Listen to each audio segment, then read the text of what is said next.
Chers professeurs, chers consoeurs, chers confrères, mesdames et messieurs, au nom de la wilaya de Batna, Rahbou bikum fi Batna pour le séjour d'Aïn, Inch'Allah.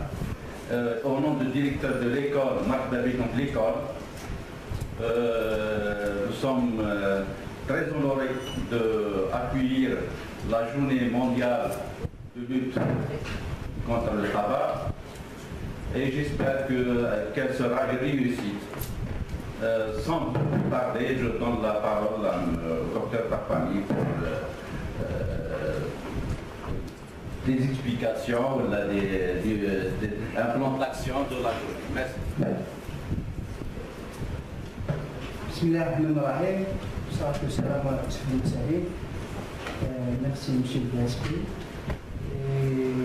Je tiens à vous informer que dans le cadre de la célébration de la journée mondiale sans tabac, qui est le 1er mai 2019, cette année, comme vous le savez, c'est une journée qui devait être célébrée le vendredi 31 mai. Et dans le cadre de la décentralisation, nous l'avons, je dirais, reprogrammé le 11 juin 2019. Et à cette occasion, nous remercions M. le DSP d'avoir invité cette journée qui a coïncidé avec ce séminaire, le deuxième séminaire régional Est de promotion des personnes qui sont chargées des unités d'aide au forage tabagique. Donc, dans ce cadre, je tiens à vous souhaiter la bienvenue. Je vous remercie d'avoir répondu à votre invitation. Et Inch'Allah, le officiel, je dirais que le comité officiel de ce séminaire aura lieu demain matin à l'occasion de la célébration de la journée mondiale avec M. le Wali de l'Anglais de donc, ce n'est pas une ouverture officielle de ce séminaire, mais on a saisi l'opportunité qu'on est déjà sur place avec la plupart des experts et les membres du comité de lutte contre le tabac. Ils sont pratiquement représentés ici par nos chers profs et M. le Chipia qui est à ma gauche, qui est le président du comité, avec la présence bien sûr de l'OMS qui est représenté par le Dr Obrahman à droite. Je vais leur donner un mot pour vous souhaiter la bienvenue. Et je crois que le officiel de ce séminaire, Inch'Allah, on va le commencer demain matin. À la faculté de médecine de Batna, on aura l'occasion de voir la faculté de Batna, notamment sa faculté de médecine. Donc peut-être je vais donner un mot à chaque membre du comité pour vous aussi vous souhaiter la bienvenue et on entamera la première session qui est programmée cet après-midi. Donc je passerai la parole tout d'abord à M. Chekir pour dire un mot. Merci, M. Stéphanie. Évidemment, je ne commencerai pas sans remercier la DSP, le DSP de Batna pour l'accueil fraternel que nous avons eu. Nous nous sommes sentis immédiatement à l'aise. Donc, mes chez nous, vous n'avez pas de problème. Et vous remercier d'être venu, malgré cette grosse chaleur. Si vous êtes là, c'est que vous êtes intéressé, soit parce que vous voulez apprendre quelque chose sur la lutte contre le tabac, soit parce que vous avez essayé et puis vous avez pu réussir, vous avez pu ne pas réussir, donc vous venez voir comment on peut améliorer la méthode. Donc il y a quand même chez vous un intérêt. Je voudrais vous en remercier et je voudrais simplement dire quelque chose dans le pratique. Nous allons démarrer donc cet après-midi par des exposés par le conférencier. Je voudrais surtout que que vous preniez ces exposés comme étant des bases, si vous voulez, théoriques, comme étant des données qui vont nous permettre demain d'entamer directement les ateliers parce que vous serez déjà informés, vous serez déjà armés. Donc ça c'est très important. Et surtout, s'il vous plaît, si vous voulez nous vexer, si vous voulez nous embêter, il y a une seule chose à faire, c'est de rester silencieux, de ne pas poser de questions. Voilà. Voilà. Donc, voilà, je vous remercie pour votre attention. Merci. Professeur Septier, docteur Oba. Merci. Le directeur de la santé de la population de la wilaya de Batna. Mesdames et messieurs les professeurs, mesdames et messieurs mes chers confrères, nous remercions d'abord les autorités de la wilaya de Batna pour l'accueil chaleureux qui nous a été réservé. Et nous sommes très honorés d'être avec vous à l'occasion de la célébration de la journée mondiale sans tabac. Ça d'une part, l'OMS célèbre tous les 31 mai de chaque année. Ça d'une part, et d'autre part, nous tenons vraiment à féliciter le ministère de la Santé d'avoir jumelé la célébration cette année avec cette formation fort importante pour nous tous. Cette formation, moi je dis, qui met un point vraiment dans la lutte contre le tabac. Et aussi, ce que je vois à travers votre présence, c'est cette volonté, comme l'a dit le professeur Schenkel, cette volonté de vraiment faire quelque chose à votre façon, avec votre énergie, avec votre bonne volonté.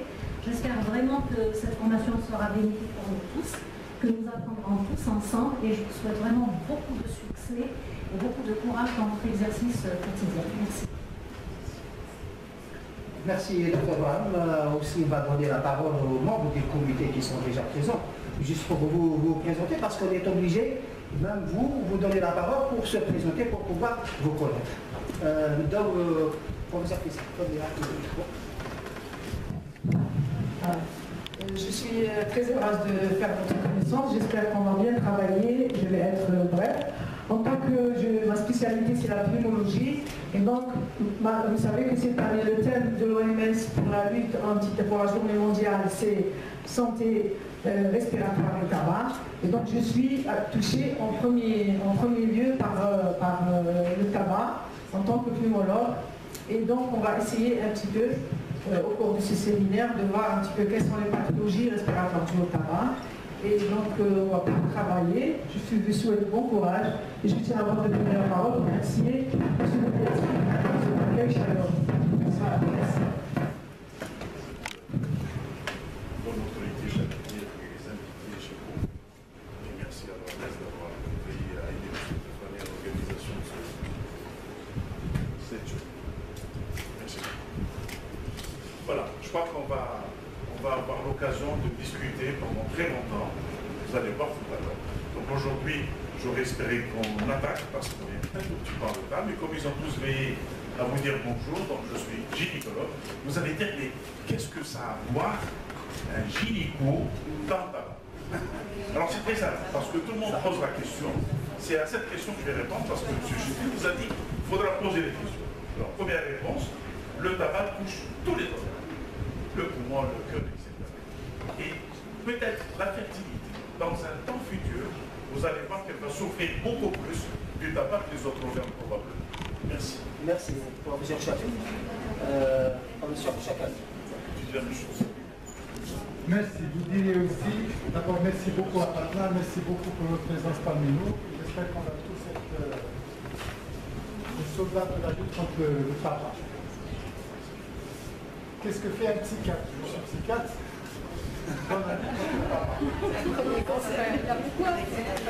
Eh bien, fumer, c'est un comportement acquis.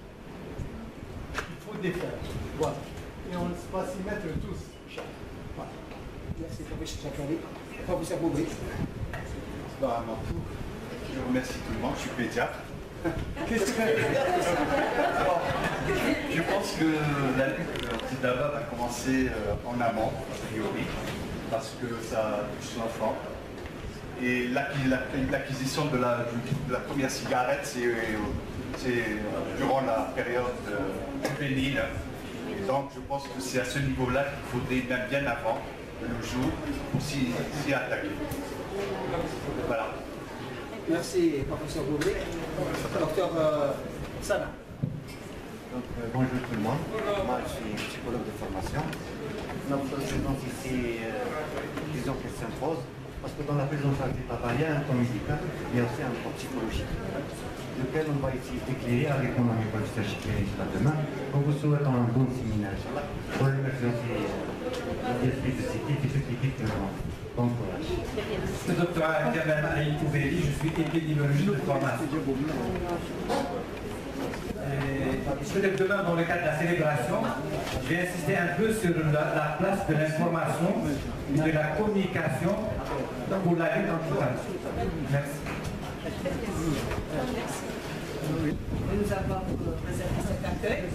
Je remercie également les participants d'avoir répondu à notre présence. Je suis épidémiologiste de formation au niveau de l'Institut national de santé publique. Alors, pour répondre à la question des confrères, que fait l'épidémiologiste au sein du comité? Une fois qu'on aura passé en revue tous les organes atteints, que ce soit le poumon, le cœur, le comportement, l'attitude des pédiatres, on sera obligé de mettre en place d'adopter un système de surveillance qui va nous permettre de contrôler tout ça et évaluer toutes nos actions. Donc, même si vous êtes au niveau des consultations d'aide au sévrage tabagique, cette activité qui va être mise en place doit être évaluée périodiquement pour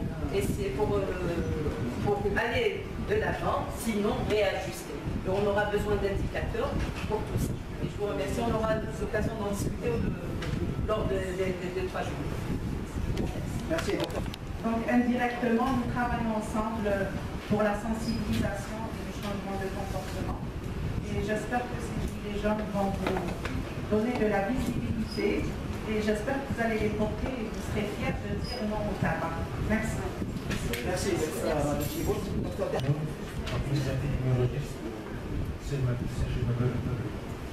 Responsable de l'unité par. Merci, Sarah.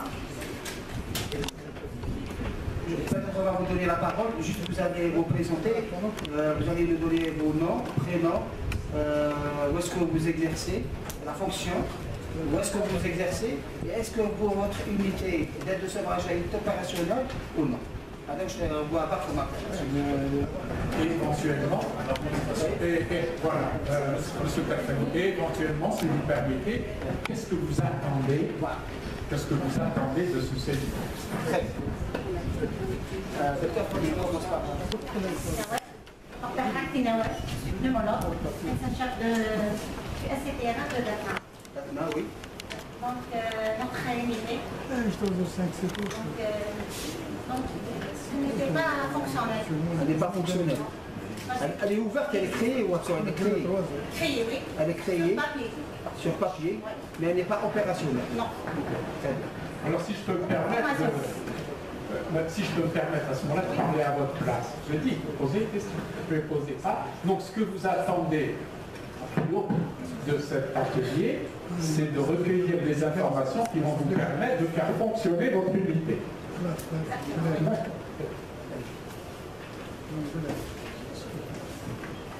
Faites passer le micro au fur et à mesure. السلام عليكم.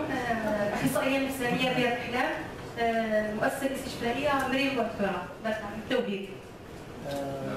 ماترنيتي. La maternité. Oui. Vous êtes dans quelle unité? L'unité de sévrage ou laquelle? J'ai pas compris. Psychologue. السلام عليكم. Bonjour à moi. Madame Mihaoui, je suis psychologue clinicienne au service d'oncologie de Batna. Justement, les maladies qu'on a déjà, le tabac, le kidara, le film, c'est bon. Voilà, surtout le problème qu'on pose avec mes patients, c'est le problème de syndrome de sévrage. Sévrage, c'est bon, le cancer il est là, problème majeur, mais on va dire le problème de sévrage avec le tabac. Oui, finalement, ce que j'entends de cette formation. Désolé, il faut que nous aider pour aider ces gens. c'est malade pour... Oui, non, ne sais pas, syndrome de cépage. D'accord? Je vous appelle. Salam alaikum. Koufani Khadija. Je suis psychologue dans le CAC et Batna, service d'oncologie. Je travaille avec les côtés femmes. Ce que je veux savoir dans cette journée, c'est de changer les idées et de savoir comment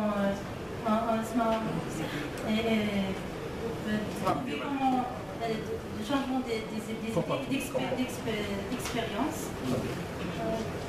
Merci. Merci de mon service. Merci. Docteur Mohamed Salah, pneumophysiologue à l'UPSP à Annaba. Voilà, chargé de la consultation des sevrage tabagique. Le service il est opérationnel et fonctionnel depuis 2016. 2016. Le personnel, c'est pneumologue et psychologue. On a fait des formations au CISA d'Annaba. Voilà, on a fait une formation chez le professeur Fahi. On a fait une formation en matière de prise en charge de sevrage tabagique. Également, on a fait une formation à Lyon de 2 jours.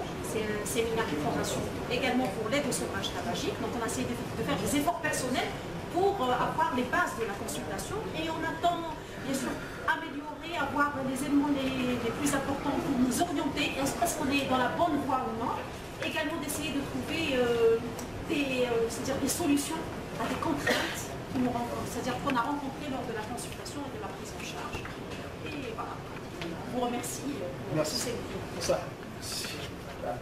Bonjour, c'est Michel Denia, psychologue clinicienne. Merci. Santé scolaire. Là-bas. Santé scolaire. Oui. Le but c'est avoir plus d'informations en ce qui concerne ce fléau. Quels sont les outils pour contrôler le tabagisme au sein des écoles? Bonsoir, c'est Dr Lavinarves, c'est l'EPSP Constantine. Voilà, notre centre unité, l'UAS-Tabac, elle est opérationnelle depuis 2016. 2016, oui. Alors l'année 2018, elle était vraiment opérationnelle. Et ceci, c'est grâce à nos formations que personnellement j'ai fait à Batika avec Dr Tifahi. On a fait l'entretien motivationnel.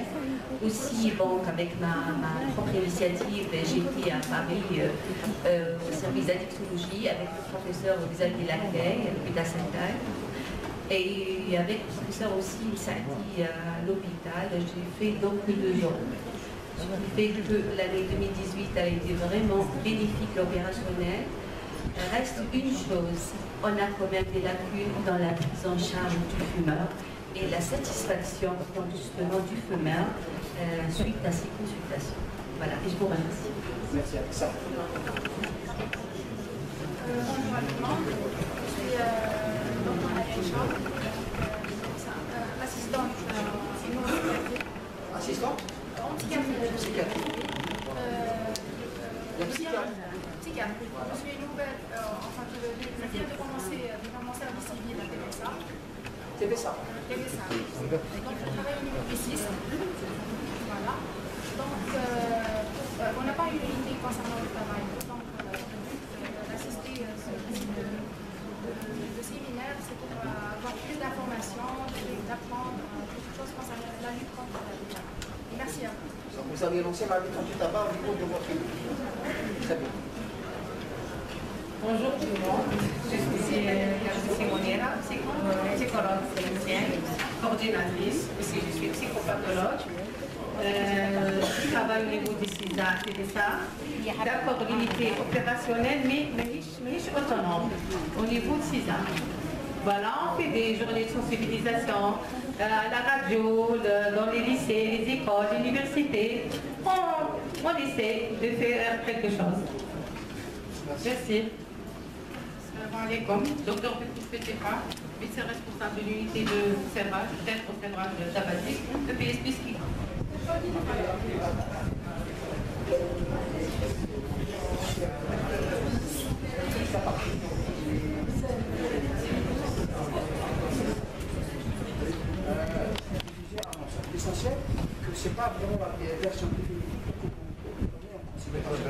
juste un petit peu le fait de prise en charge. Au fait, la stratégie nationale, c'est quoi? En fait, ce sont les directives nationales en matière de l'usage tabagique.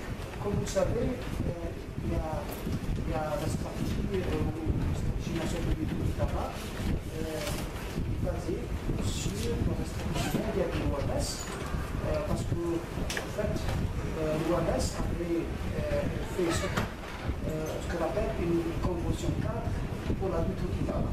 C'est une convention cadre de la lutte anti-tabac qui a été soumise au pays pour pouvoir ratifier cette convention. Et à travers cette convention, chaque pays élabore sa propre stratégie tout en utilisant l'idée de l'OMS. Donc, dans cette convention cadre que l'Algérie a ratifiée en 2006 par un décret présidentiel, c'est-à-dire qu'elle a accepté à mettre en place une convention de 2006. Et dans cette stratégie nationale, il y a des articles, il y a des objectifs, il y a des axes à mettre en œuvre. Parmi les objectifs et les axes à mettre en œuvre, il y a l'article 14 de la Convention, vous l'avez téléchargé la dernière, et elle est sur le site de l'OMS. L'article 14 de la Convention qui dit que chaque pays européen cette convention, chaque partie doit mettre en place une politique d'aide au sevrage tabagique. Nous avons suivi ça par rapport à l'objectif de l'OMS et on a élaboré cette stratégie nationale qui donne par exemple les principales je dirais, des recommandations à suivre dans le cadre d'aide au sevrage tabagique. Et après cette stratégie, nous avons élaboré un guide de prise en charge qui va être testé par rapport à ça. Donc très rapidement, pour être dans les délais, très rapidement je vais juste faire passer quelques notions. Au fait, le contexte épidémiologique, en matière de situation épidémiologique qui va être détaillée par le Dr Touami. Dr Touami, à l'occasion de cette journée, elle va nous donner la situation épidémiologique en détail dans le monde et en Algérie et les différentes enquêtes en matière de consommation du tabac. Là, j'ai juste un petit peu rappelé que la dernière enquête qui a été faite en Algérie date de 2017, c'est l'enquête STEPS qui a été réalisée avec l'OMS et qui a donné une prévalence de la consommation du tabac à fumer qui est de l'ordre de 16,5%. Cette enquête a été réalisée chez les personnes âgées de 18 à 69 ans. Mon corrigé est toi, de 18 à 69 ans, il y a une erreur sur Barzac, de 18 à 69 ans, au fait, qui donne pratiquement c'est une personne de 26 millions. La population algérienne âgée de 18 à 69, c'est 26 millions. Donc 16,5% des 26 millions, ça vous donne pratiquement 4 329 919 plus morts. Ça par rapport à la fume, par rapport à la tabac à fume. Par rapport à la même enquête, elle a aussi donné un chiffre par rapport à la consommation du tabac sans fumer, c'est-à-dire le schéma. Au fait, la prévalence elle est de 8,5% et ça concerne la même tranche de population et qui est donc pratiquement un nombre de personnes qui chiquent. C'est 2 243 341 par une erreur. Donc l'essentiel, vous avez 4 millions de fumeurs, tabac à fumer, et pratiquement 2 millions de personnes qui chiquent. La suite.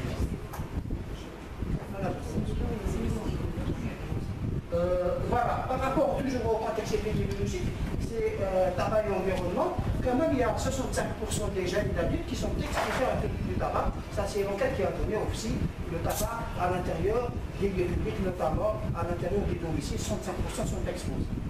Et aussi, un dernier indicateur, c'est que parmi plus de 65 qui voulaient arrêter, qui voulaient, parce que dans le questionnaire, on leur avait demandé est-ce que vous voulez arrêter de fumer. Quand même, il y a 65% qui veulent arrêter de fumer, et ça fait pratiquement de 1 à 2 millions de personnes qui veulent arrêter de fumer, d'où la nécessité de la mise en place de ces consultations d'aide de ce tabagique afin d'aider les fumeurs à arrêter de fumer.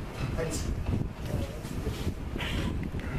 En fait, si les fumeurs n'ont pas assez les du tabac, parce que si les fumeurs continuent à fumer, il y a un fumeur sur deux, voire bien sûr un cancer. Et comme vous le savez, quand même, le dernier résultats du registre de concept de l'ISF national qui donne pratiquement quand même une prévalence du cancer du poumon qui est très élevée, qui est pratiquement actuellement chez l'homme en deuxième position, après bien sûr le cancer colorectal, qui était en première position il y a une année en 2015, maintenant en 2016 il est en deuxième position, et parmi ces films-là, c'est-à-dire parmi ces cancers du poumon qui sont au nombre de 10 000, pratiquement 10 000 cancers du poumon sont enregistrés chaque année, et parmi les 10 000, il y a pratiquement 90% sont cubains. Donc l'aide à l'arrêt du tabac, quel que soit son âge, constitue une priorité pour le programme national de santé publique, et aussi permet de réduire la mortalité en rapport avec le tabagisme et inverser ainsi les tendances d'une épidémie dans les 30 à 50 ans à venir. Là, juste un petit peu, c'est une figure qui montre un petit peu la relation entre l'arrêt de la consommation du tabac et la morbidité et la mortalité plutôt. Et là, vous voyez différentes courbes en rouge et en bleu. Par rapport, plus qu'on arrête à fumer à un âge précoce, plus que la morbidité est moindre, plus que la mortalité est moindre. Ici. Donc, le tabagisme est une dépendance à la nicotine. Tout à l'heure, le professeur Chakali va vous donner plus d'informations par rapport à ça. Et l'OMS, bien sûr, recommande à tous les États qui ont ratifié la convention, ce que je viens de dire tout à l'heure, de suivre les directives de tabac que je viens de citer, de mettre en place tous les moyens nécessaires du traitement de la dépendance, commençant par les unités de sevrage tabagique. Au fait, voici un petit peu la stratégie de l'OMS, qui sont regroupées en 6 points. En 6 points, qu'on appelle un power. C'est monitoring, c'est la surveillance de la consommation du tabac, la première partie, l'épidémiologiste qui est chargé par le centre d'assistance de surveillance de la consommation du tabac.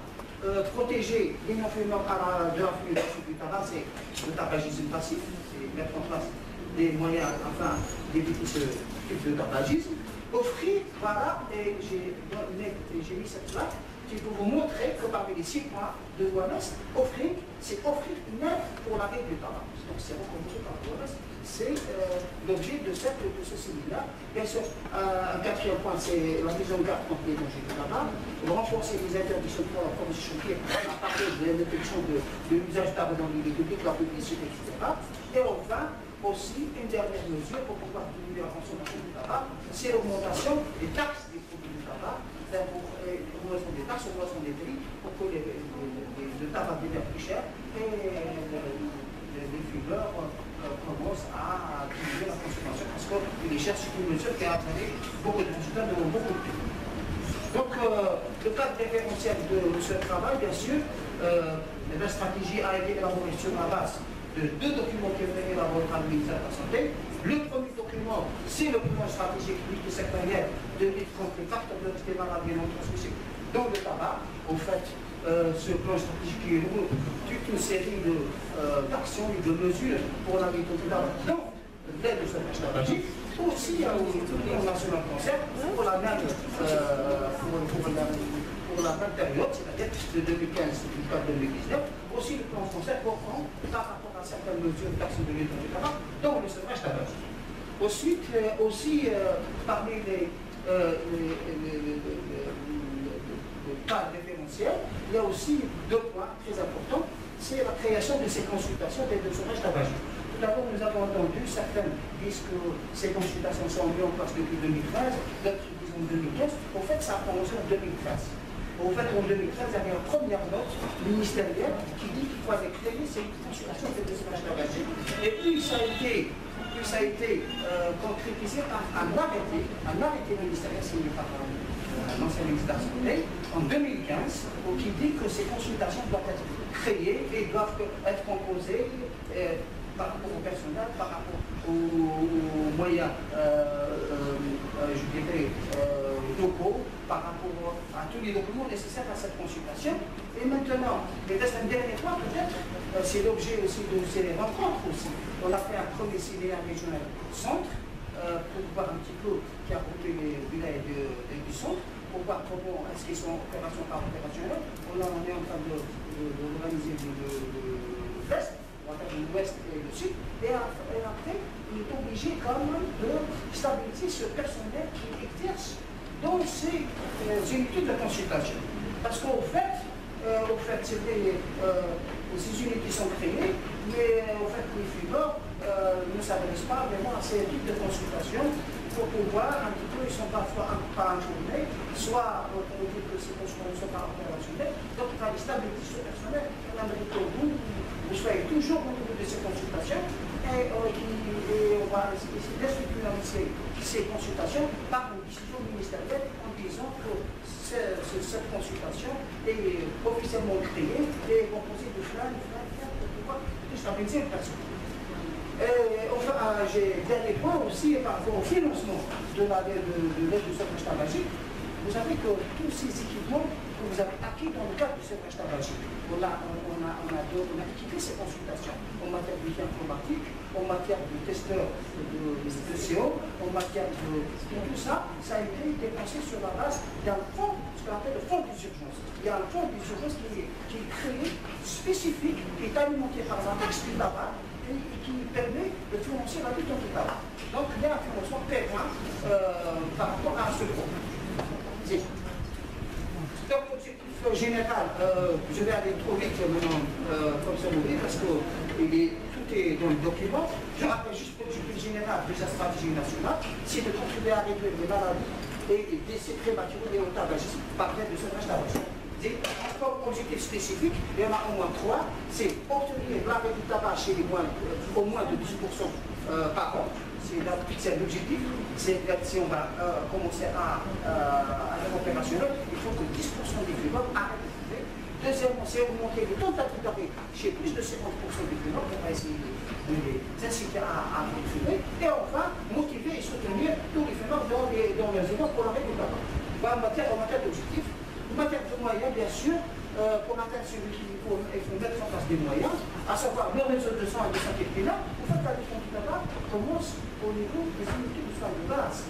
C'est là, chaque médecin, chaque psychologue, chaque paramédical, ce qui les concerne, doit toujours essayer d'aider ou de poser une question par rapport aux consultants. Est-ce que vous êtes fumeur, pas fumeur, et l'inciter à arrêter de fumer avant au niveau de ces consultations qui sont créées officielles.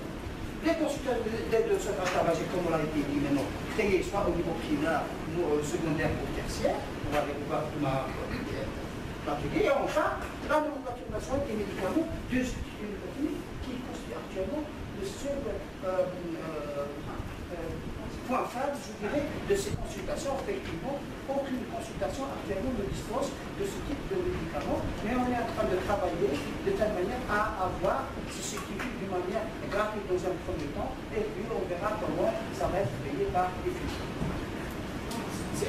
Donc les axes de la stratégie nationale sont un nombre de cas, vous pouvez les consulter. Institutionnalisation de l'aide de sevrage tabagique, le renforcement des capacités personnelles, c'est le cas de ce séminaire, la promotion du sevrage auprès des consommateurs de tabac, et enfin la mobilisation de la population et de l'opinion publique pour le sevrage.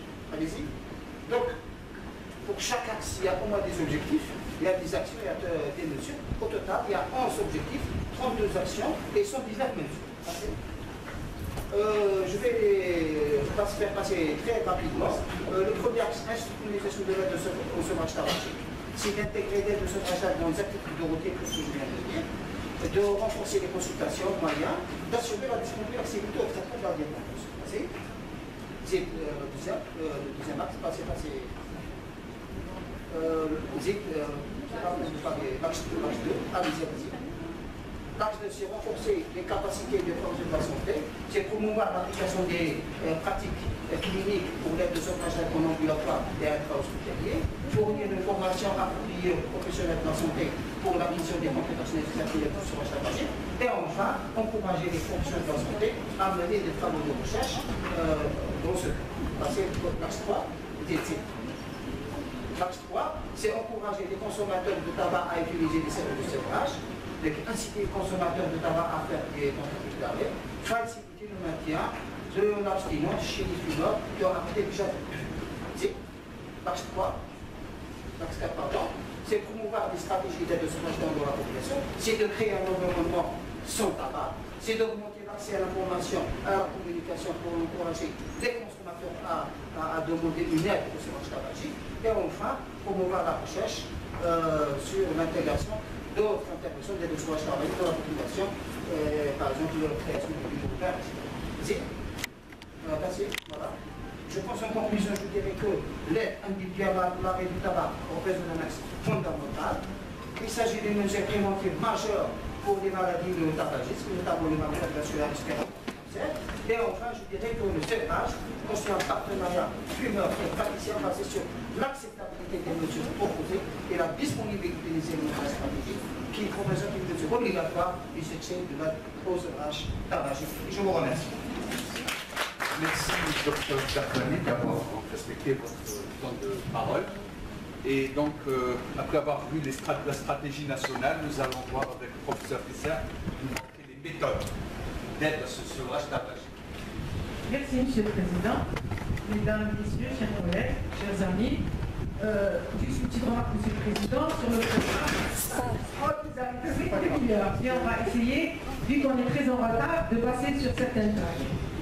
Alors, avant de commencer ma présentation, je voudrais juste vous dire que ce que je vais présenter sur les méthodes, c'est simplement des points importants que vous allez essayer d'assimiler jusqu'à demain, parce que le travail, c'est-à-dire les méthodes, etc., on le fera sous forme d'exercice.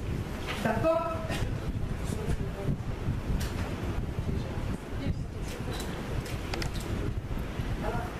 Premièrement, quelques points importants à retenir. Donc, avant d'envisager le choix d'une méthode d'aide au sevrage tabagique, il faut se rappeler que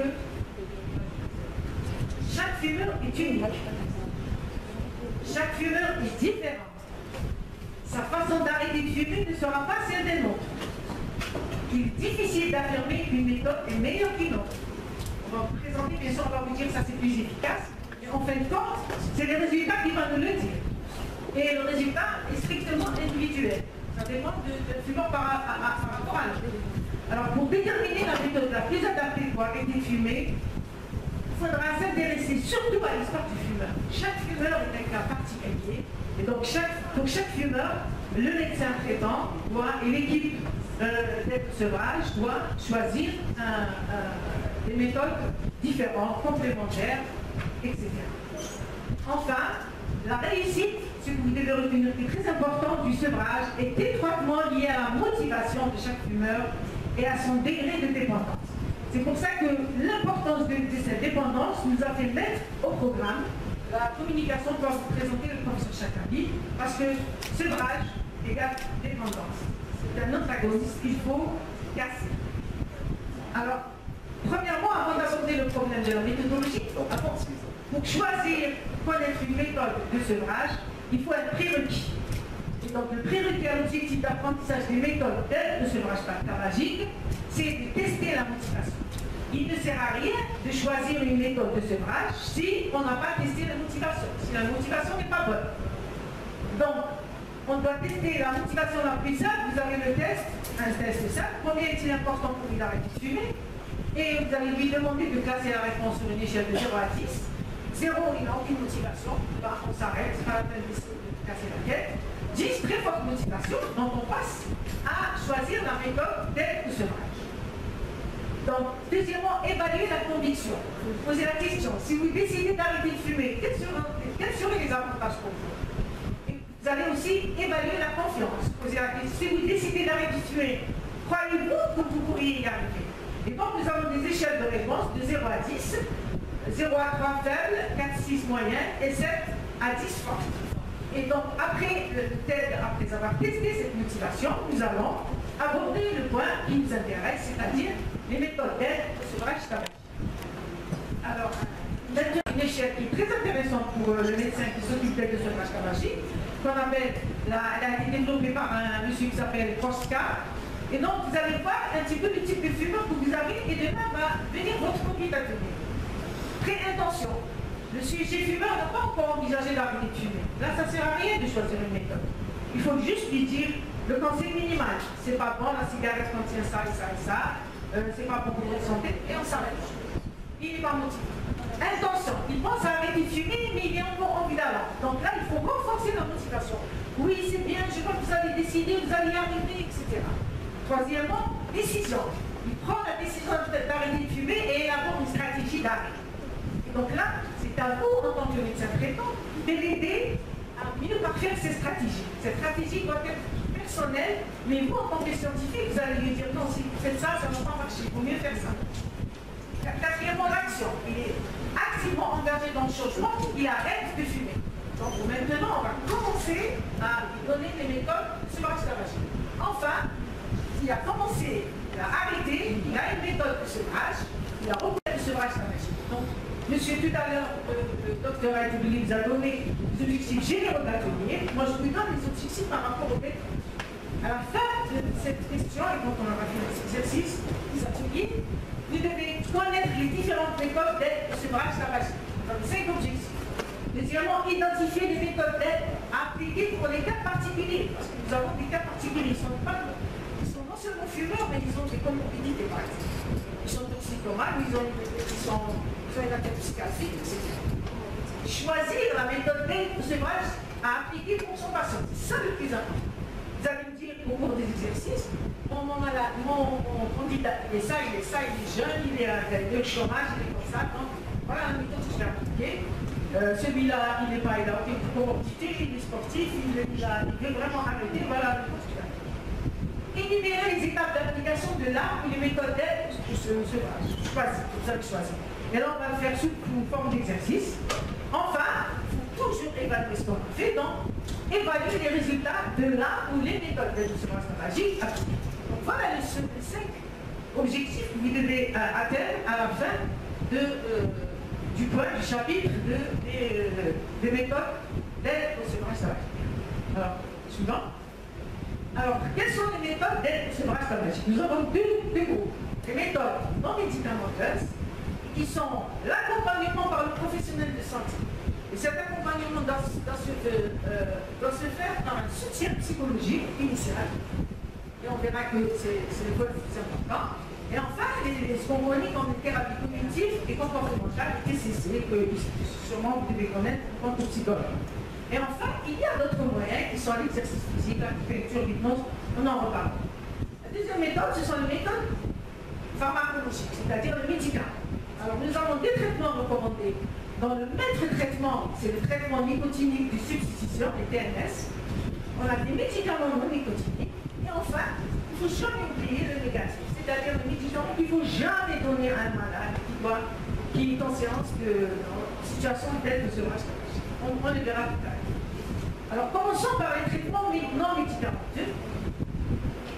Alors il y a 3 piliers du traitement non médicamenteux dans l'aide au sevrage tabagique qu'il faut appliquer, généralement chez tous les malades qui désirent arrêter.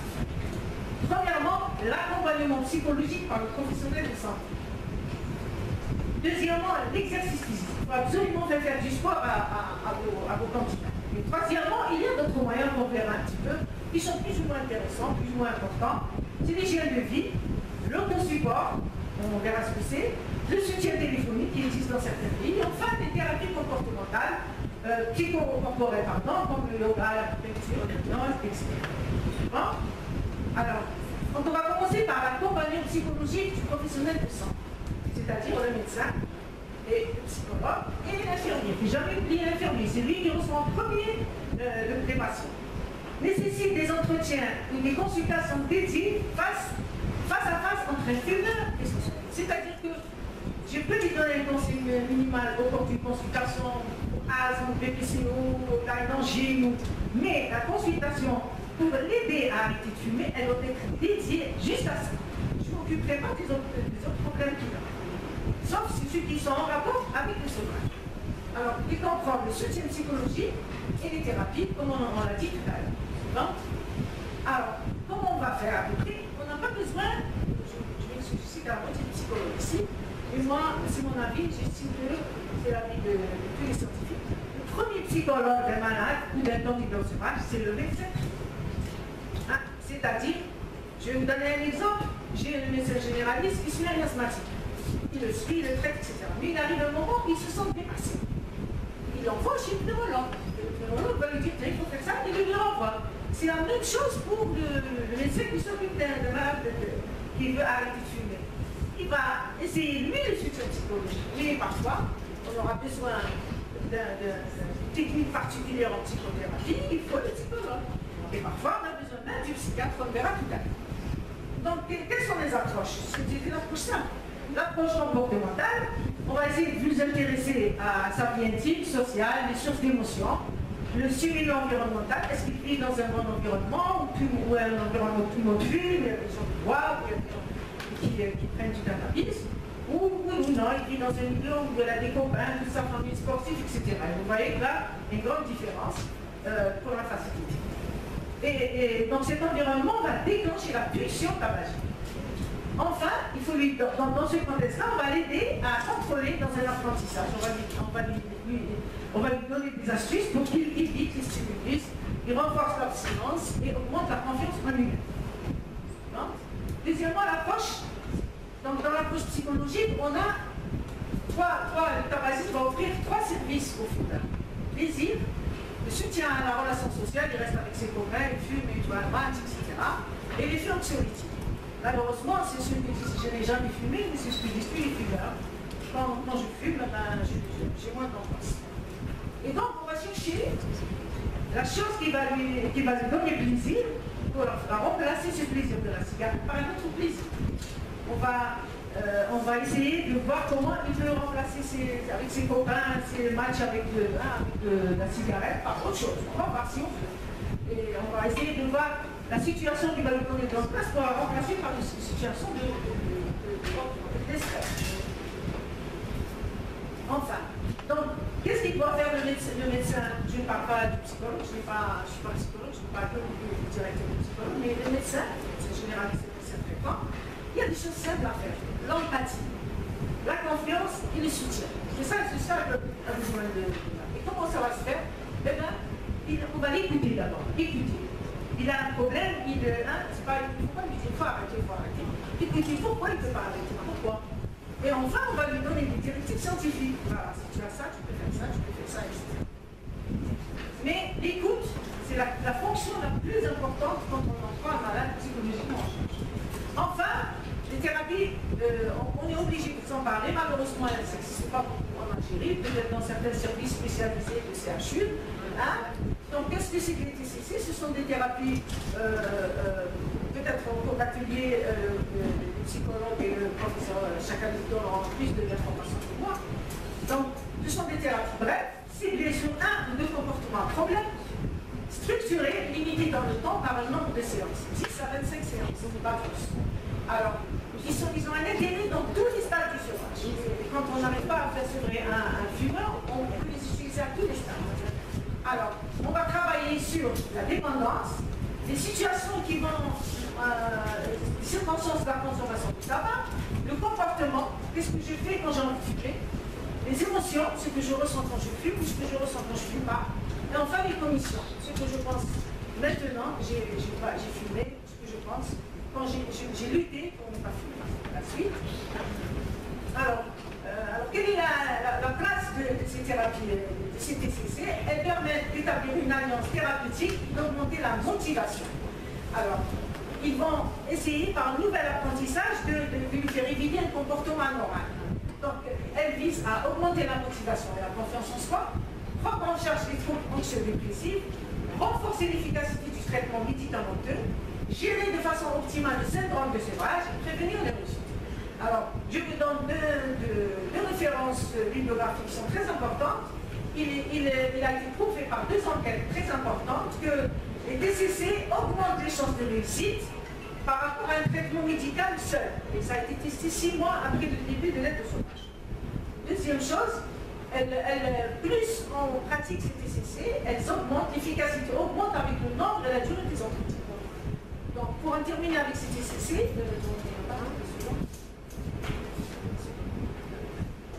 donc, malheureusement, pour l'instant, l'inconvénient, c'est qu'il faut que ce soit des gens formés à cette technique. Il ne faut pas n'importe qui pour faire des TCC. Donc, il faut des équipes de psychologues, de psychiatres, etc., qui ont une formation spéciale.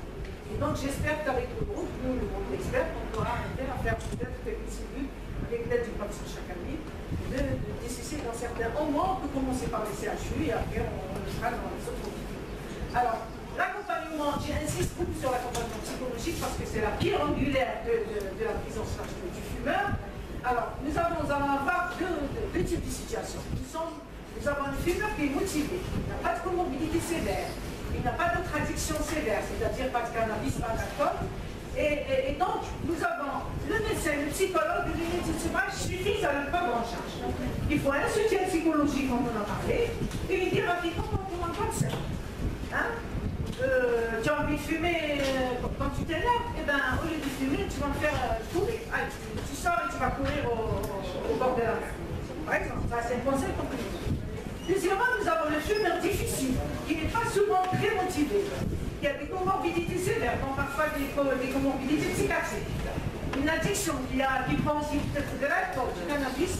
Et donc là, nous avons besoin du médecin, du psychologue, du psychiatre et d'un psychologue formé à la toxicité. Parce que ces malades, c'est vraiment difficile de les faire. C'est vrai, malheureusement, ce sont les malades qui ont le plus besoin parce qu'ils ont souvent des maladies qui sont pas qui sont là.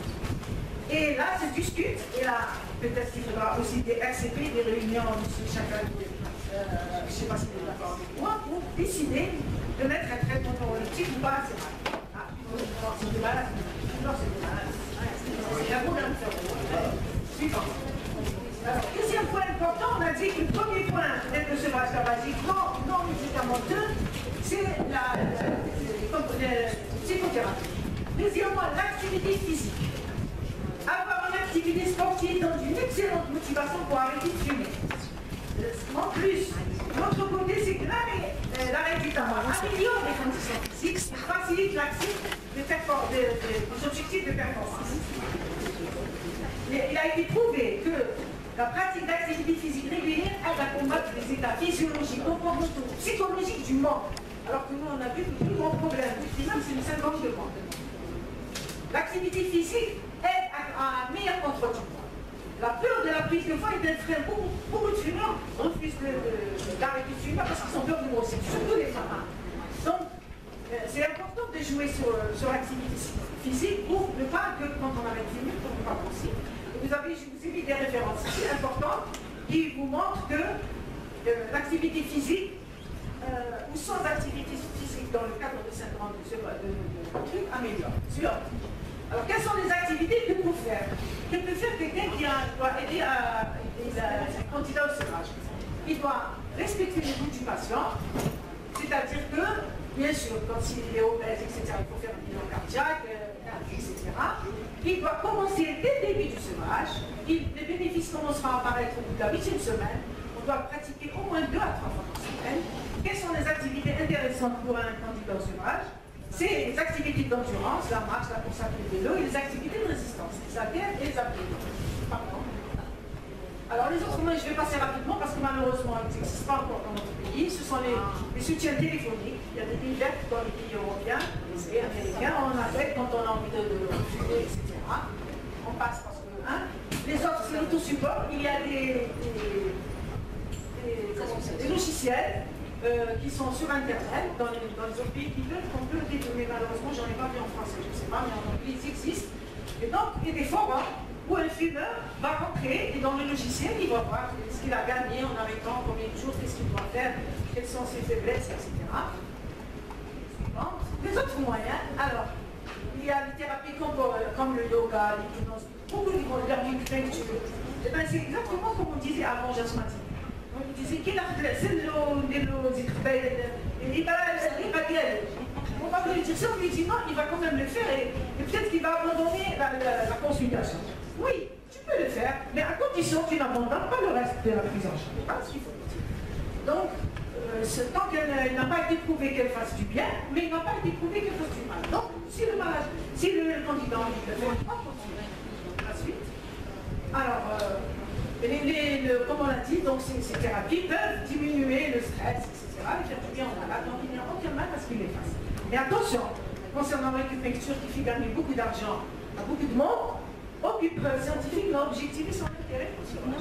S'il l'a fait pour le faire, ça a. Mais il n'y a pas été prouvé scientifiquement quels ont les effets sur le sevrage. Suivant. Alors maintenant, j'essaie de faire vite pour gagner du temps. Les traitements, on m'a dit que j'avais une demi-heure. Les traitements médicamenteux. Alors, ils sont recommandés pour soulager les symptômes du sevrage, réduire l'envie de fumer, et enfin, prévenir le rechute. Suivant. Alors,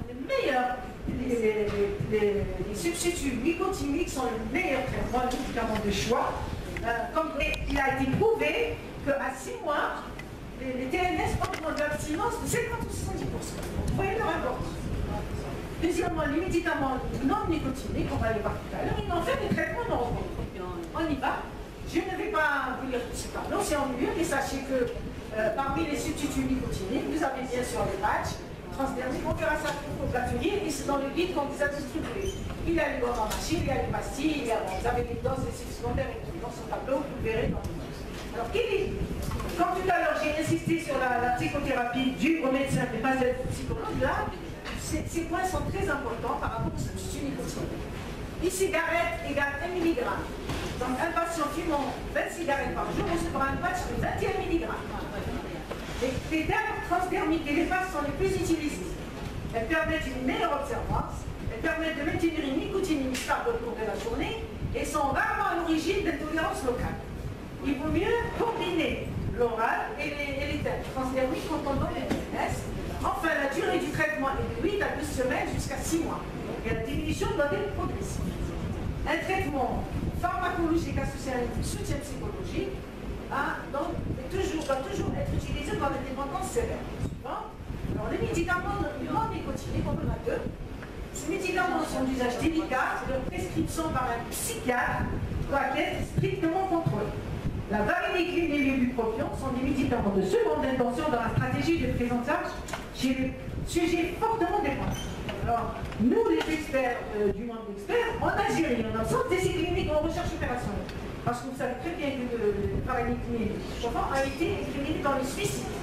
Est-ce que nous, en Algérie, on a des structures et des moyens de suivre étroitement les candidats au sevrage pour nous permettre de leur donner ces 2 médicaments? Doit-on les laisser à l'hôpital pendant 6 mois? D'accord. Donc, attention. Donc, voilà. Les traitements non recommandés. Bon, il y en a toute une liste, vous la trouverez dans le guide, mais ce qui est important, je voudrais que vous reteniez, c'est le diazépam. Les anxiolytiques, les sédatifs, les antidophiles sont contre-indiqués. Attention, ne donnez jamais de Valium, ni de Tranxène, ni rien à un candidat au sevrage. C'est dangereux. Le reste des médicaments. Alors, la cigarette électronique, c'est un moyen de sevrage, mais il n'est pas recommandé d'utiliser la cigarette électronique comme moyen de sevrage tabagique en raison de l'insuffisance de données sur leur efficacité et leur innocuité à long terme. Maintenant, si vous avez un fumeur qui refuse les moyens subsoniques, il ne veut pas mettre les badges, il dit que ça vous donne le vertige, et choisit d'utiliser la cigarette électronique, vous n'avez pas le droit de l'empêcher, mais vous allez lui dire que ce traitement n'est pas valide. Bon, donc votre rôle de médecin, c'est parce que ce n'est pas efficace. Ça suffit. Alors, comment choisir maintenant une méthode de sevrage? Ça, c'est rapide. Alors, voilà, là, monsieur Chakali nous en parlait longuement, c'est la dépendance. On choisit le premier, c'est par rapport à la dépendance. Alors, vous avez un fameux test qu'on appelle le test de Frankenstein. Alors, vous avez des tests en 2 questions tout simples. Vous le trouverez dans le guide. Combien de cigarettes fumez-vous par jour? Dans quel délai après le réveil fumez-vous votre première cigarette? Moins de 5 minutes, 6 à 30 minutes, 31 à 60, etc. Et vous avez dépendance faible, modérée ou forte. Et vous avez celui à 6 questions, qui est un peu plus élaboré, beaucoup plus intéressant, mais parfois on n'a pas le temps d'utiliser. Donc, enfin, voilà. Donc, comment choisir la méthode? Ce sera la dernière plaque. Vous avez un fumeur qui doit être motivé. Première chose à faire, c'est d'évaluer la dépendance par le test de Frankenstein. Deuxièmement, vous avez une dépendance moins ou forte. Vous allez interroger, examiner le malade, évaluer le terrain, parce qu'il est très important dans la suite. Est-ce qu'il y a une comorbidité? Est-ce qu'il est capable de faire des effets indésirables du traitement? Est-ce que... Et donc, vous allez choisir généralement, si chez ça, vous allez utiliser toutes les méthodes. Accompagnement psychologique, TCC, traitement pharmacologique, vous allez tout utiliser dans le premier et les TNS. Puis tout ce que vous pouvez trouver, le yoga, tout ce qui peut. Et enfin, celui qui a une dépendance faible, on va lui faire juste un accompagnement psychologique par le médecin traitant. Et plus ou moins, si vraiment vous pensez qu'il n'arrivera pas tout seul, vous donnez des petites doses de substitut et toujours prévenir les rechutes. En fin de compte, en conclusion, la dernière, qu'est-ce qu'on a besoin comme méthode? Eh bien, les meilleures méthodes, c'est le soutien psychologique, surtout celui du médecin traitant, l'activité sportive, substituer les politiques et les petits moyens. et qui vont nous conduire au succès. Mais attention, ce succès ne sera jamais final, il ne sera jamais bon s'il n'y a pas de collaboration multidisciplinaire. Il ne faut pas que le médecin est wahdo, le psychiatre wahdo, le psychologue wahdo, l'infirmier wahdo. Nous avons besoin de toutes ces personnes pour réussir un sevrage et je vous remercie. Merci, professeur. Donc rapidement, professeur Chafi qui va nous parler de l'organisation. Alors vous avez vu depuis ce matin, il y a M. Pili qui vous expliquait un peu l'objectif de la journée et vous-même vous êtes ici parce que vous êtes motivé pour éventuellement aider les gens dans le cadre du sevrage du tabac digeste. Vous avez vu à M. Tofani que dans le cadre du travail du comité, il a été question de création de consultation pour aider les gens justement sur ce en ce qui concerne le tabagisme. Et puis là maintenant avec Mme Fissat, vous avez vu que on peut tous être un peu aussi quelque part à l'accueil, c'est-à-dire même le monsieur à la barrière d'Albert, si c'est vraiment un hôpital comme le voulait, on a des grosses châtiers, mais dommage pour lui, il n'a que 20%, on devrait trouver entre nous 95% au moins des hôpitaux qui étaient hôpitaux sans tabac, puisque c'est une loi. Malheureusement, 20% c'est nul, là. Ça veut dire que nous ne sommes pas bons quelque part. Mais on ne peut pas faire toujours. Donc le résultat, c'est ça. Alors maintenant qu'on sait que ces gens-là sont retrouvés, qu'il y a des gens qui ont de la volonté, on a dit il y a même 50% qui voudraient arrêter. Il faut trouver un moyen pour les recevoir, pour les accueillir, pour travailler dessus. Et donc, il y a eu une création de 53, normalement, ça devrait être 53 consultations tabagiques à travers l'Union d'Algérie. Alors, il y a celles qui fonctionnent très bien, il n'y en a pas beaucoup, celles qui sont encore en train de se mettre en route, et d'autres qui n'ont pas commencé du tout, alors que normalement, sur le papier, et selon les textes, ça devrait exister. Il y a même parmi vous, il y a des gens qui appartiennent à une unité ou qui connaissent une unité, mais là où ça ne fonctionne pas du tout. Et donc là, peut-être qu'à la fin, on va dire pourquoi. Donc aujourd'hui, je vais vous montrer un peu ce que c'est que comment s'organise cette consultation. Que si elle est déjà fonctionnelle, c'est bien. Si elle n'est pas, et ben vous essayez de la mettre en route rapidement, vous allez voir que ce n'est pas extraordinaire. Donc, on va passer sur la page suivante, si vous voulez, par un peu les prérequis dans cette consultation. Alors, ce qu'on doit avoir, voilà, pratiquement quelque chose comme 9 prérequis. Alors, ça va d'abord respecter les objectifs de cette consultation, c'est clair, c'est partout, vous savez, depuis ce matin, c'est l'objectif politique, etc. Le matériel nécessaire, normalement, c'est pas beaucoup, puisque c'est pas extraordinaire, on n'a pas besoin du IRM. Qualification des personnels, c'est normal, puisqu'on est en train de toucher spécifiquement un sujet qui est très sensible. Et vous avez vu, quand on a besoin d'un psy, il faut le psy, quand on a besoin d'une infirmière, on a l'infirmière, quand il faut le médecin, etc. Et puis ensuite, il va falloir travailler sur des dossiers médicaux, ça va être notre questionnaire. Ensuite, la dynamique de groupe, ça c'est important. Il va toujours falloir travailler en complémentarité, travailler seul, c'est pas bon. On peut monter sur un cheval seul et de temps en temps on a de la compagnie. Alors, consultation individuelle, bien sûr, vous avez vu tout à l'heure, on a parlé d'histoire du tabagique, parce qu'elle est, chacun a son histoire. Ensuite, elle doit faire un peu le suivi, il a été question tout à l'heure avec les épidémiologues de suivi de l'activité. Alors ça se fait toujours, bien sûr, selon un échéancier, on ne peut pas travailler, faire un suivi, faire des évaluations quand il n'y a pas d'échéancier, et on fait des examens biologiques. Alors, on va peut-être voir ensemble les 6 premiers points parce qu'ils sont importants. Les autres, on va les voir demain, Inch'Allah, dans les ateliers du clic, et là, regardez, les objectifs. En fait, ça va être 3, très simple. Prendre en charge les fumeurs. Vous êtes tous d'accord. Pas de problème. Il va falloir les retrouver. Il va falloir qu'on les motive, même s'ils ne sont pas motivés. Ensuite, évaluer les protocoles d'aide à l'arrêt du tabac. C'est-à-dire que même les professionnels au niveau de ces trucs doivent savoir, tout à l'heure, on vous a parlé de niveau, et on doit savoir à quel moment s'adresser, à quel moment toucher un médicament, à quel moment proposer quelque chose, à quel moment faire une référence et envoyer quelqu'un chez un autre spécialiste. Assurer le recrutement tout profondément. Et vous avez vu que c'est au départ la volonté. Et cette volonté, ça se travaille. Et là, concrètement, vous voyez quelqu'un fumer, ben, si vous lui dites, bon, allez, appelez l'instrument sur le Ferguson, ça ne marchera pas. C'est pas comme ça. Commencez par la question la plus simple. Pourquoi tu fais? Voulez-vous arrêter? Tout simplement. Et peut-être essayer de le motiver pour l'arrêt. Assurer la formation des soignants, bien sûr, ici, sur l'instrument deuxième place, s'il vous plaît. Alors, le matériel nécessaire, vous avez dit, pas beaucoup, très simple. Regardez, une simple consultation avec un appareil de tension, c'est le minimum, un stéthoscope et une balance. Ben, les balances, ça range beaucoup plus les femmes. parce qu'en général, il y a celles qui sortent l'histoire de l'anorexie, donc quand elles fument, elles ne prennent pas de poids et elles gardent la ligne. Les hommes, ils s'en foutent un peu. Par contre, les hommes ne sont pas très bien quand ils commencent à arrêter de fumer. Ils vont voir qu'ils vont gagner du poids. Et donc là aussi, c'est peut-être un peu gênant. Clic. Alors, le matériel nécessaire toujours, il va falloir qu'on pose ce matériel, qu'on s'installe quelque part. C'est-à-dire une salle de réunion de conférence.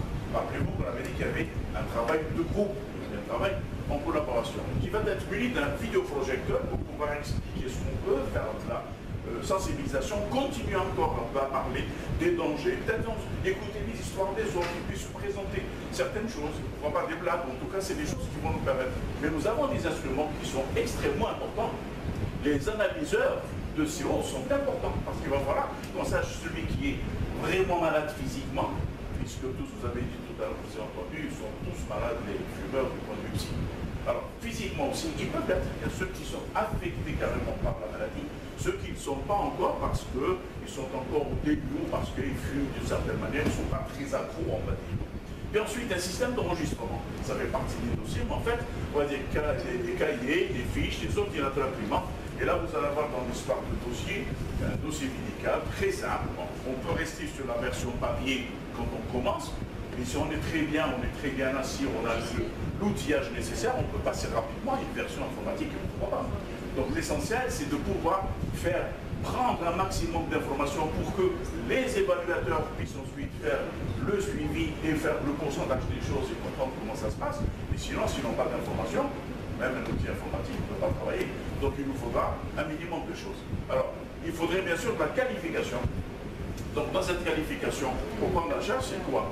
D'abord le médecin, il est responsable, donc il doit être tabacologue, donc il doit avoir des connaissances bien précises en ce qui concerne le tabagisme, soit parce qu'il a eu un DU, soit ou alors bien parce qu'il a fait une petite formation. Alors ici, je l'ai dit parce qu'avant, il y a quelques années, nos amis pulmonaires dans leur association scientifique qui faisait quelques formations, c'était quand même pas mal.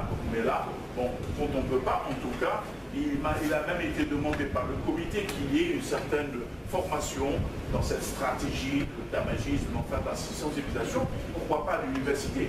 Pourquoi pas ne pas commencer très tôt? Pourquoi pas, j'ai entendu tout à l'heure, santé scolaire, alors pourquoi pas déjà commencer tôt, puisqu'il faut éviter la première cigarette. C'est-à-dire que le vrai départ de la cigarette, c'est très tôt, avant les 15 années. Donc c'est pour ça que c'est peut-être important que ce soit inscrit dans les modules d'enseignement. Alors, le personnel, donc, il doit accueillir, bien sûr, les patients au téléphone, quand c'est possible, mais sur le lieu de consultation qui va jouer un rôle important. C'est-à-dire que si vous les mettez dans une petite case à côté des toilettes, bon, je crois que personne ne va comprendre. Ça, c'est clair. Si vous vous mettez dans un espace qui vous contraire très bien, ce matin, en entrant, tout le monde a dit « Ah, c'est beau !» parce que c'est une école qui inspire, mais donc on sentait très bien à l'aise. Mais si on était dans une école paramédicale complètement fermée, je pense qu'on ne serait pas aussi à l'aise que maintenant. D'accord avec moi? Absolument. Voilà, et bien c'est exactement la même chose. Peut-être que j'ai dit que c'était simple, mais il va peut-être falloir, du point de vue aussi, lui offrir, j'allais dire, il faut que le lieu soit très agréable, il faut qu'il soit accueillant. Parce que s'il n'est pas, vous avez vu que dans la question, on vous a dit, si on pouvait les créer partout, et pourquoi pas? Parce que ce n'est pas des pathologies, j'allais dire, infectieuses, donc c'est autre chose, c'est non transmissible, et puis on a besoin de se dire des secrets, on a besoin de venir accompagner psychologiquement celui qui se présente chez nous. Et puis peut-être que s'il a quelqu'un avec lui qui va écouter, pourquoi pas? Peut-être lui-même, quelques temps plus tard, il reviendra tout seul pour arrêter de fumer. Donc il y a tout un système à mettre en route. Donc il doit être motivé, bien sûr, on l'avait dit tout à l'heure, mais selon son niveau. Donc il y a celui qui est motivé un petit chouïa, vous avez celui qui est vraiment motivé, qui a envie rapidement d'aller aux différents. Et là, vous avez vu que le choix des méthodes va être différent en fonction de ces niveaux. Et donc, la formation de l'accueil de ce personnel, ça va être très simple, donc peut-être 1 heure par semaine durant un mois. Elle va porter sur le tabac ses effets, les stades de préparation à l'arrêt, les techniques, les difficultés du sevrage et la prévention des EPI, c'est-à-dire tout ce qui a été dit pratiquement dans la préparation de la formation. Alors, le questionnaire, je vous l'avais dit tout à l'heure, en fait, c'est un questionnaire médical, comme tous les dossiers, on va dire anonyme, puisque bon, on n'est pas vraiment anonyme, mais c'est quand même important parce qu'on va expliquer dedans, on va dire voilà ce dont on a besoin. Et je vous disais, on peut rester sur une version papier, tant qu'on n'a pas la version informatique, ça ne pose aucun problème parce que pour passer du papier à l'informatique, ce sont les éléments, c'est ce qu'on va saisir, c'est ce que vous allez marquer. Si vous prenez trop de notes, allez donner le maximum de renseignements, vous allez d'abord les retrouver vous-même sur vos papiers, ça c'est très bien. Ensuite, on pourra en consultant les papiers retrouver les éléments nécessaires. Et peut-être que à travers le passage ou l'orientation vers un psychiatre, en voyant ce que vous avez déclaré sur le papier, il va déjà peut-être trouver ce qui ne va pas. Et si vous êtes le minimum ou pas du tout, parce que vous allez vous contenter juste de dire voilà ce qu'il faut, moi je te propose, tu prends un patch au travail à la maison, ça ne marchera pas comme ça.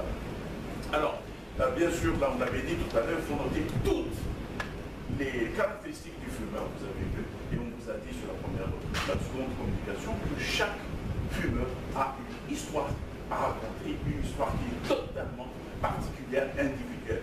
Méfiez-vous de cette phrase, elle est extrêmement importante. Si vous voulez réussir, il faut comprendre le fumeur, il faut comprendre la personne qui est en face de vous. C'est, j'allais peut-être l'unique moyen de pouvoir avancer avec lui, sinon impossible. C'est-à-dire voir un peu comment s'est faite l'addiction, pourquoi est-ce l'addiction, et vous allez voir qu'il y a certains jeunes qui en fait n'ont pas besoin de la cigarette. Et vous avez vu, vous dites peut-être trop de nicotine, moi ça me fait de la beauté, machin, etc. C'est le cas. Ce qu'il voulait lui, c'était quoi? C'est juste le geste. Par exemple, c'est pas un autre, c'est pas réellement la cigarette. Ou alors on a les meilleurs. J'ai le café de midi, je sais pas pourquoi, mais c'est comme ça, c'est tout simplement quelque chose qui est entré dans la tête. Et ensuite, bien sûr, il faut toujours avoir un minimum de brochures pour pouvoir informer les gens. Donc vous avez dans vos tables des dépliants de façon à pouvoir donner librement, laisser même dans l'attente, pendant qu'il attend de passer son tour, de faire quelque chose, etc. Il a le temps de lire, il a le temps de se sensibiliser. Alors, la dynamique de groupe, en fait, quand on en avait parlé tout à l'heure, c'était ça. Dans les collectivités, pourquoi? C'est pour faire naître le désir d'arrêt. Je vous ai dit, la consultation va servir, bien sûr, à accueillir les gens qui sont plus ou moins motivés, mais on ne va pas s'arrêter là. Il ne faut pas oublier, nous avons quelque chose comme 16% de fumeurs déjà. Il va falloir les éliminer, tout ça. Il nous a dit 10%. Ce n'est pas suffisant, 10%. Vous imaginez? On aura beaucoup trop de cancers à la fin. C'est-à-dire qu'il va falloir aller plus vite encore. Et peut-être qu'en faisant plus que 10%, vous allez être très bien. Et les régions, vous allez voir, vont être meilleures d'une région par rapport à une autre parce qu'ils sont plus motivés que d'autres. Et c'est comme ça dans tous les programmes de santé publique. Alors, réunion d'alliance thérapeutique pour renforcer la thérapie, ils sont en groupe, il y a celui qui vient de commencer, celui qui n'a pas encore commencé, celui qui est à la fin de sa thérapie. Ça crée un niveau d'échange, d'expérience, de partage, et ça permet d'améliorer les savoirs, ça permet de bien comprendre ce qu'on a envie. Et puis vous-même, à côté, en tant que, j'allais dire, manager, vous allez comprendre peut-être là où ça a mal tourné pour le monsieur, puisqu'il a peut-être fait une tentative de reprise, il a laissé apparaître un manque, peut-être la réparation d'un sevrage. Vous allez donc tout de suite comprendre qu'il y a peut-être quelque chose. Alors, rencontre des candidats à mi-chemin à l'arrêt pour s'aider mutuellement au sevrage, c'est toujours la même chose, ce sont différentes catégories de rencontres des gens tout simplement. Après l'arrêt, rejoindre une association. Donc peut-être aujourd'hui, moi je vous fais l'appel, si vous voulez bien commencer, que chaque wilaya qui est représenté ici commence déjà par créer une petite association. L'association loi 1901, c'est simple. Vous avez le droit à la faire tout de suite, aujourd'hui, avec le groupe que vous avez, à 4 ou 5, et bien partant chez vous, vous ajoutez avec vous 5 ou 6, vous mettez un député par exemple, et puis vous avez tout gagné. Et vous créez une association. Et ce c'est très bien parce que quand vous allez avoir un ex-fumeur qui a terminé son cycle, eh bien, il peut faire énormément de choses parce qu'il va être l'exemple, c'est lui qui va parler, c'est lui qui va ensuite motiver les choses. Il le fera beaucoup mieux que vous parce qu'il va dire ça faisait 18 ans que je cherchais à arrêter et j'ai vu Flair et il m'a aidé, moi je suis très content. Moi j'ai dit bon, monsieur Chikali, voilà, j'ai arrêté en 2 mois et c'est magnifique. Voilà, et vous aurez des références. Alors, l'exemple de union, voilà, c'est ça, donc c'est la présentation du déroulement du sevrage, c'est ce que j'ai dit, donc c'est le programme un peu de la réunion. Donc qu'est-ce que vous allez dire dans cette réunion? La présentation du tabagisme et de ses dépendances, c'est-à-dire que dans chaque réunion, dans chaque chose, il faut toujours retravailler, resensibiliser. Allez, Tkra, tu as un démon? Bravo, c'est Madame Fissa. Mais effectivement, Tkra lui a un démon. Je ne dirais pas le reste, mais Et parce que dans les sites, vous avez vu, quand on fait quelque chose, le réflexe de parole, il a appris des choses extraordinaires. Vous imaginez un éléphant qui met la patte comme ça sur le visage de quelqu'un et qui ne l'écrase pas parce qu'il est juste en face de lui un morceau de tube. Ah ben, c'est bien. Très bien. Alors, bien sûr, les connaissances sur les bienfaits de l'arrêt du tabagisme, c'est un outil magnifique pour vous parce que c'est lui qui va dire j'ai arrêté, je respire. Et c'est vrai, c'est pas une blague. Quand on arrête de fumer, on respire, on reprend la vie, on renaît. Et c'est ça. Essayez-le avec ça. Vous allez voir les comportements des ex-fumeurs, vous allez être absolument extrêmement content. La démonstration du testeur, parce que ça ne coûte pas très cher, donc il y a des gens qui pourraient éventuellement l'acheter, même si ce n'est pas pour le CO. Moi, je leur avais dit, on crée en unité également, si c'est trop cher, si c'est pas trop cher, on achète. C'est même pas peut-être qu'on achète, parce que c'est pas trop cher.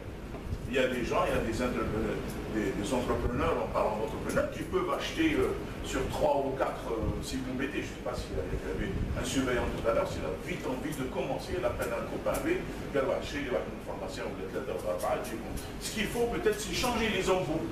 C'est vrai que pour éviter des maladies infectieuses, on ne sait jamais qu'on ne soit pas, donc je veux dire, contrairement et opposé un peu à tout ce qui est hygiène, il vaut mieux qu'il ait les embouts. Mais tout le reste, c'est le même appareil, ça ne coûte rien du tout. Enfin, des tours de table, bien sûr, parce qu'en précisant le stade d'application de chacun et en renforçant, en faisant progresser tous les stades. C'est important, parce que ça permet de remotiver, c'est-à-dire, qui met le Jumu'ah. Le Jumu'ah kafar. C'est-à-dire, le Jumu'ah, je remplis mes batteries. Mais si je saute d'un Jumu'ah, ah ouais, il m'a fiché. Vous avez compris? C'est exactement la même chose. Et bien, Randa, donc si je le rate, ah ouais, et ben c'est exactement la même chose. Donc il faut continuer. Je pense que c'était la dernière place probablement. Non, il y en a encore une autre. Donc développement de situation individuelle d'abord. Ça c'est l'individuel, on est dans la précision. Chaque conscient est différent, on l'avait dit tout à l'heure. À une date donnée, donc il faut travailler sur rendez-vous si c'est possible.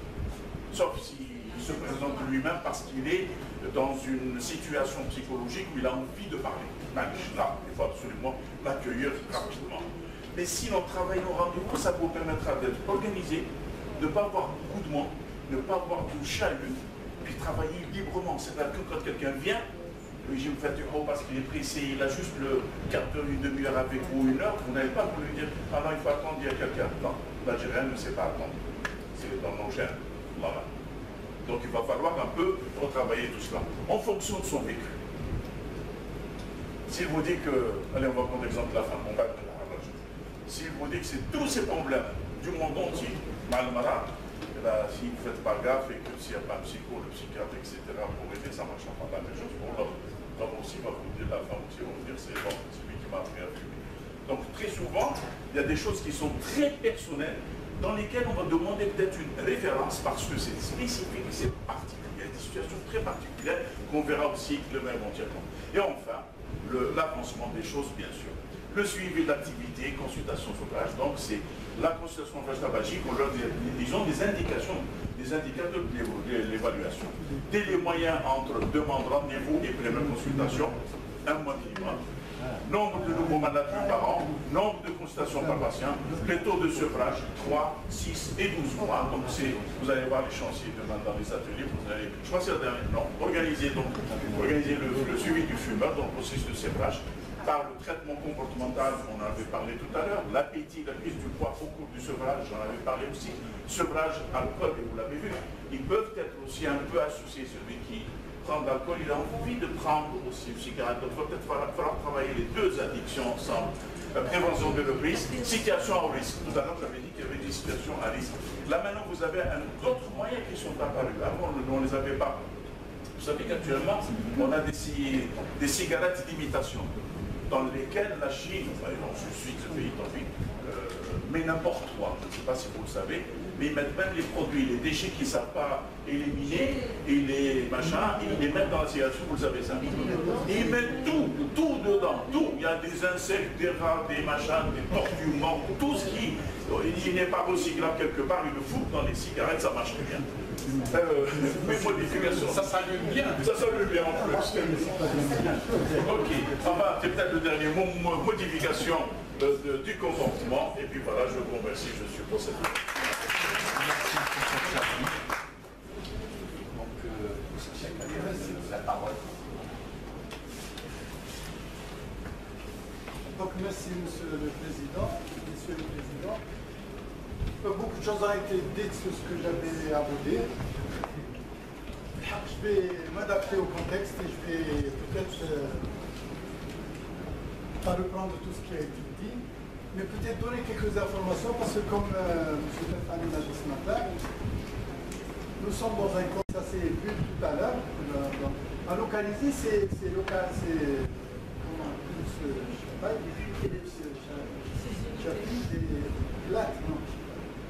des unités d'aide aux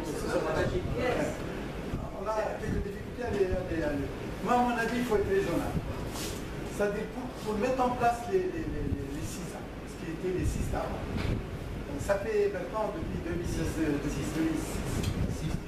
ça fait 2006, 2007, jusqu'en 12 ans. 12 ans, on n'a pas encore mis les 50 ou 6 ans qui sont au programme dans notre pays. Donc on a maintenant 42 qui sont fonctionnels. Donc c'est une bataille de 12 ans. Ça.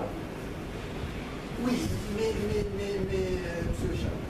Charles, la difficulté, c'est que ça pose des soucis de logistique, d'abord d'infrastructure, ensuite de logistique, et surtout de formation. Moi, je ne vois aucune différence entre la formation des TCC qui s'adresse aux fumeurs et la TCC qui s'adresse aux phobiques ou bien aux troubles alimentaires. C'est les TCC. Et croyez-moi, M. Charles et Mme Fissa aussi, la formation aux TCC en Algérie aujourd'hui, je ne connais personne qui soit formé correctement au TCC. Bien qu'il y ait eu 4 sessions de formation au TCC dans notre pays qui ont été assurées par des formateurs étrangers. La formation au TCC peut durer 2 ans. Ça demande une présence permanente. Ensuite, pour pratiquer les TCC, il faut avoir la compétence pour le faire. Il faut avoir aussi le temps de le faire. Donc les gens qui ont été formés au TCC dans notre pays sont des praticiens de pratique libérale, pour leur majorité. Et vous connaissez tous comme moi qu'un praticien de pratique libérale ne peut pas consacrer 2 heures à un fumeur dans son cabinet où il peut faire une ordonnance à un malade en 2 minutes et gagner 100 fois plus. Donc c'est ça les réalités dont il faut tenir compte. Donc à mon avis, il y a lieu de conjuguer les efforts parce que le ministère a engagé énormément d'efforts pour la lutte contre les addictions. Considérer le tabac, je m'excuse mais c'est un plaidoyer, c'était pas le droit. C'est l'endroit, c'est ça.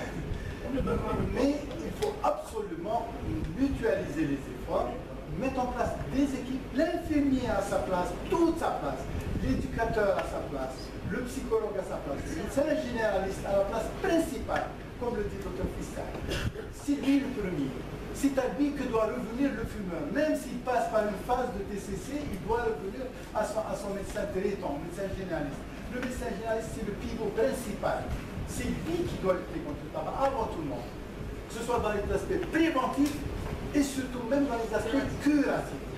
Et le maintien du sevrage est une question fondamentale. On ne peut pas effacer une addiction comme ça avec une idée. Je m'excuse d'être... Vous êtes conclu.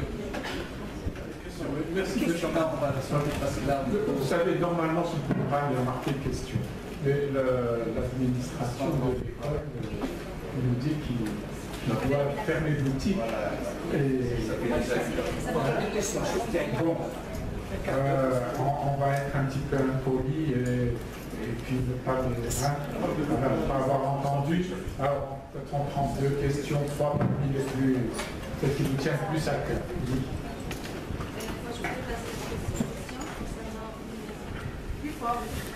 Une fumeuse. On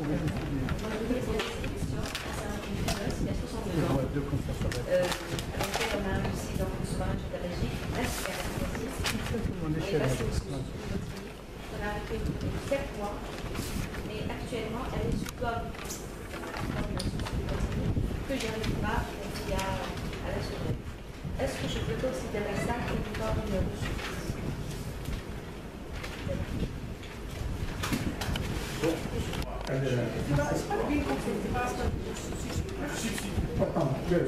C'est bien ce que je suis en train de dire. Ce n'est pas une rechute parce qu'elle n'a pas repris à fluer. Donc, c'est un sevrage, oui, qui est en cours de réussite, qui ont réussi. Alors, votre question, d'une autre manière, est-ce qu'il y a un risque à rester indéfiniment sous gomme? Enfin, je la reformule différemment. Est-ce qu'il y a un risque? Madame Fissa, il fallait que je fonctionne.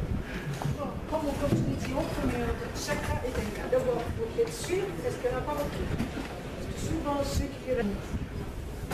Il faut revoir avec le psychologue, on revient toujours aux motivations. Pourquoi? Si on arrive à répondre à pourquoi. Parce que maintenant, en fin de compte, la nicotine, ça a disparu. Je pense que au minimum, monsieur chacun ne dira pas, mais il reste cette dépendance psychologique. C'est ça, donc il faut. C'est ça les cas qu'on doit référer ou discuter avec le psychologue ou même parfois le psychiatre. Je ne pense pas que ce soit une dépendance nicotinique. Vous êtes d'accord, monsieur Chapin? Si tu as fait son travail, ça veut dire qu'on est en phase de traitement. Ça peut durer longtemps, ça peut durer des mois. Il n'y a pas de risque à continuer avec sa gomme. Il n'y a pas eu de publication chez des gens qui ont poursuivi plus de 6 mois, 1 an, etc., de problèmes de toxicité. Je parle de toxicité pharmacologique, pas psychologique. Psychologique, c'est autre chose. Le plus important dans ce cas, c'est de maintenir le suivi. C'est le plus important. Et de rediscuter multidisciplinaire avec le psychiatre, le psychologue, le psychiatre, pour voir. Chercher la motivation. Mais globalement, vous avez réussi parce que la femme a repris à fumer. Bon, moi, ma question, c'est sur les consommations. C'est pas des contradictions, des consommations. On consomme plus de produits de tabac, chicha par exemple avec cigarette, tabac chiché avec cigarette. Là, se pose la question, comment évaluer la dépendance? C'est toujours avec le test de Parkinson, pour ce qui est du tabac et pour le tabac chiché. C'est additionnel. Et pour la relance des tout en sachant, pardon, tout en sachant que la chicha, c'est beaucoup les conditions. Est-ce qu'il faut les appeler ou bien laisser le malade Moi, je vous propose qu'on discute ça dans les activités. A priori, quelqu'un qui ne revient pas au contrôle, il faut le rappeler. Mais on détaillera demain. Voilà. Oui, attendez. Il y a la parité, c'est à monsieur, parce que les dames qui parlent, bon.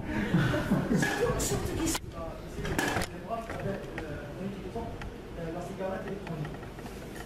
Il m'a dit d'utiliser, oui, mais limite le liquide, c'est-à-dire avec de la nicotine, etc. Moi, je lui ai dit, impossible. La cigarette électronique. Écoutez, je pense qu'on en parlera plus en détail sur demain, sur après-demain. Je rebondis simplement, je vous rappelle simplement ce que Mme Fissa a dit dans sa communication, mais on le dira demain matin certainement en plénière, cigarette électronique est un produit du tabac, comme un autre. C'est un produit du tabac. Il ne peut en aucun cas être considéré comme une aide, un substitut, une aide à l'arrêt du tabac. Le fumeur qui passe du tabac à fumer à la cigarette électronique, il est toujours fumeur. Et donc, retour à la case départ, le sevrage tabagique. Voilà. Eh bien, écoutez, merci beaucoup pour votre attention. Et puis, demain matin, soyez nombreux à la cérémonie officielle. Et puis, alors comme on dit maintenant, on dit partager l'information.